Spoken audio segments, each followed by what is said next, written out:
Hallelujah. Daddy God, thank you for this day where you don't make. Where you make and carry give me free of charge. Daddy God, I thank you for the gift of life. Where I feel sleep, I can't still feel wake up. Daddy God, I thank you. Today, Daddy God, I carry my life, come put inside your hand where they gidigba.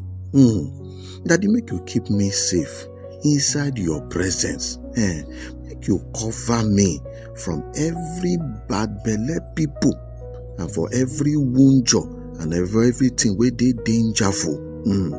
Papa God, make you grant me peace for every waka where I dey waka today, as I dey come out so and as I dey come back inside house.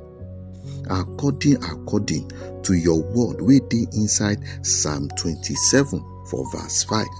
Wey talk say, because he go must guide me when trouble come, he con hide me for him temple.